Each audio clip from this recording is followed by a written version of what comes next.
This playlist groups together and organizes the modules of the final third lecture on informal fallacies. In this lecture, we'll look at a number of different categories of informal fallacies, and then we'll look at detecting and avoiding fallacies in ordinary life. So we'll start by looking at fallacies of presumption.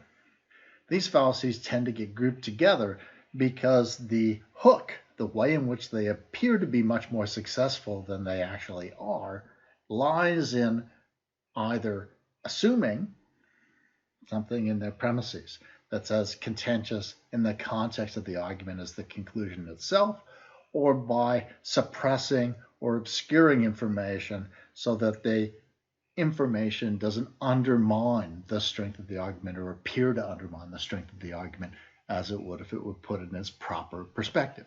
So these are all fallacies of content distortion. The first one we'll look at is called complex question.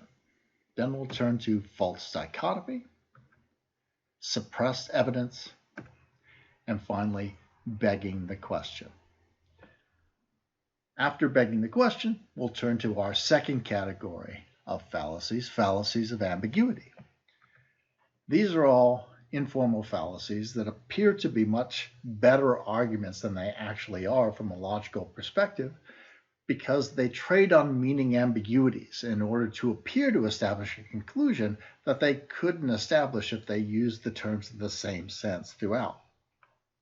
Now, these can be ambiguities of words or phrases or entire sentences.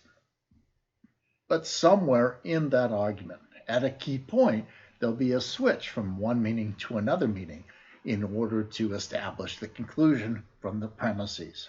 And they are sometimes difficult to detect precisely because the meanings are legitimate meanings of the word, the phrase, or the sentence, but because they're legitimate, we oftentimes don't realize that the meaning has been shifted.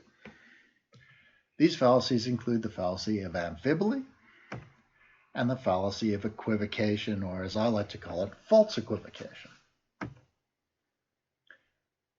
The final category that we'll look at are fallacies of grammatical analogy or illicit transference. These fallacies date all the way back to the ancient Greek philosopher Aristotle, who described these fallacies, though he understood them in a slightly different way. And fallacies of grammatical analogy include the fallacy of composition and the fallacy of division. Once we've gone through all these fallacies, then we'll turn our attention to understanding how to deal with fallacies in ordinary language and in ordinary life. So we'll start by talking about the difficulties of detecting fallacies in ordinary life. And then we'll turn our attention to the difficulties associated with avoiding fallacies in ordinary life. So let's start with that first class of fallacies, fallacies of presumption. Fallacies of presumption are a lot like caricatures, right? They are distorted. They presume too much, or they presume too little.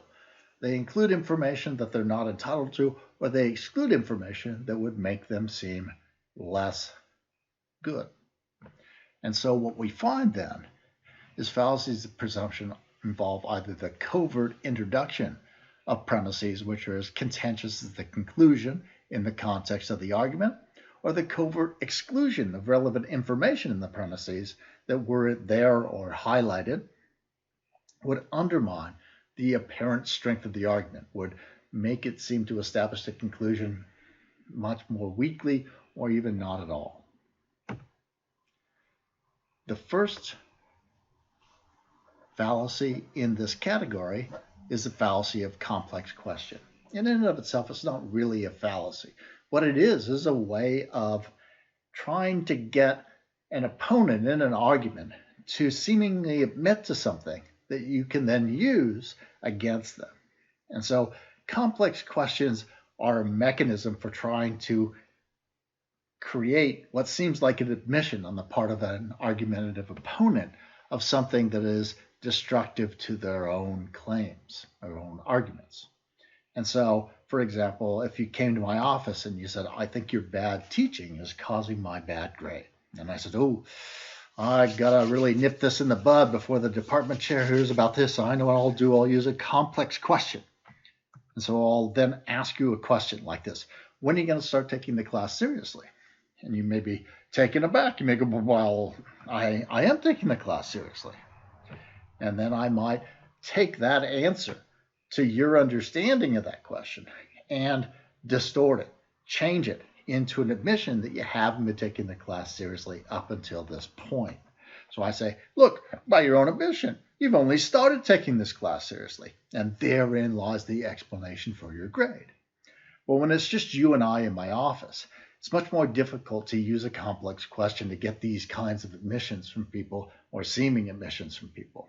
But when you do it in front of an audience, in a debate, for example, then it can have quite a pronounced effect, because even when the person recognizes that you've misconstrued their answer, they appear to be backpedaling sometimes. They appear to be trying to walk back an admission that they shouldn't have made to begin with. And so it can be a rhetorically very powerful strategy that people will employ.